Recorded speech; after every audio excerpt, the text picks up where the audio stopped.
गर्मी की छुट्टियां बड़ी लंबी और आरामदायक थी।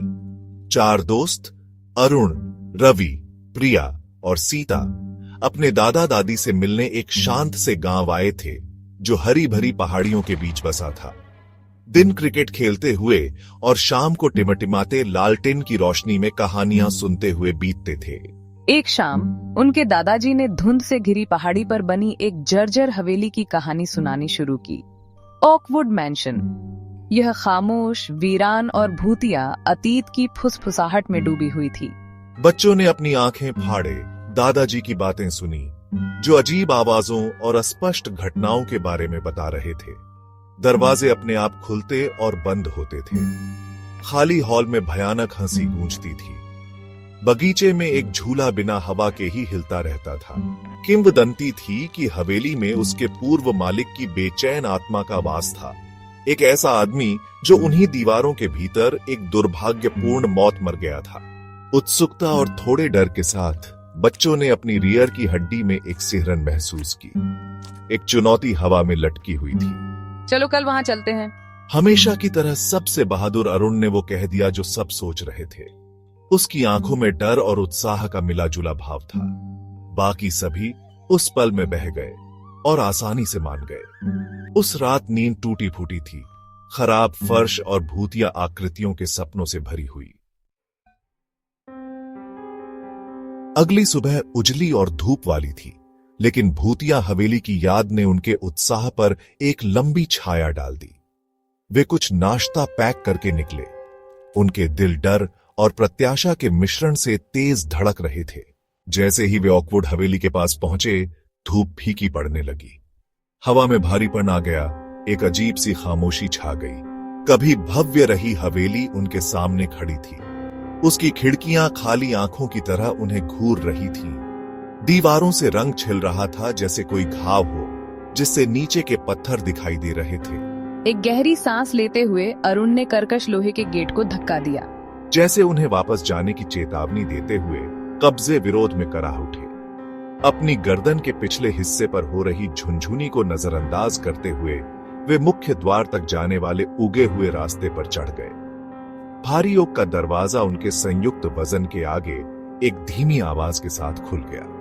एक बासी गंध बाहर निकली, जो सड़न और भूली हुई यादों की गंध से भरी हुई थी। जैसे ही उन्होंने अंदर कदम रखा, दरवाजा एक जोरदार आवाज के साथ बंद हो गया। बच्चे उछल पड़े। उनके दिल उनकी छाती में तेजी से धड़कने लगे। सीता ने कांपते हाथों से दरवाजे के हैंडल को टटोला। वह हिला नहीं, वे फंस गए थे। उनके गले में दहशत घर कर गई, लेकिन हमेशा की तरह नेता अरुण ने उन्हें शांत रहने का आग्रह किया। हमें बाहर निकलने का कोई और रास्ता खोजना होगा। वे एक साथ हवेली में और अंदर चले गए। उनके कदमों की आवाज खामोशी में भयानक रूप से गूंज रही थी।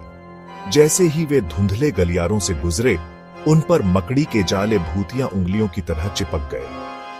धूल भरे ड्राइंग रूम में उन्हें एक भव्य पियानो मिला, जिसकी हाथी दांत की चाबियां उम्र के साथ पीली पड़ गई थी। विरोध करने में असमर्थ रवि ने हल्के से एक चाबी दबा दी। एक बेसुरी धुन ने सन्नाटे को चीर दिया। उसके बाद एक ठंडी हवा चली, जो खुद पियानो से निकलती हुई प्रतीत हो रही थी। पास की एक मेज पर रखी एक भारी किताब अपने आप खुल गई। उसके पन्ने ऐसे सरसरा रहे थे जैसे किसी अदृश्य हाथ ने पलटे हों। कांपते हुए प्रिया सावधानी से किताब के पास पहुंची। यह एक डायरी थी, जिसके पन्ने टेढ़ी मेढ़ी लिखावट से भरे हुए थे। जैसे ही प्रिया ने जोर से पढ़ा, डायरी में हवेली के पूर्व मालिक की दुखद कहानी का पता चला।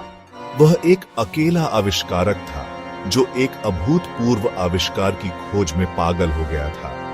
एक असफल प्रयोग का शिकार होकर उसकी प्रयोगशाला में ही मृत्यु हो गई थी। डायरी के अनुसार उसकी आत्मा हमेशा के लिए हवेली से बंधी हुई थी, शांति पाने में असमर्थ।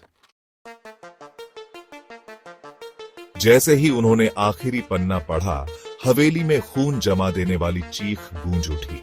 यह सीता थी। उसने कांपते हुए हाथ से दालान की ओर इशारा किया।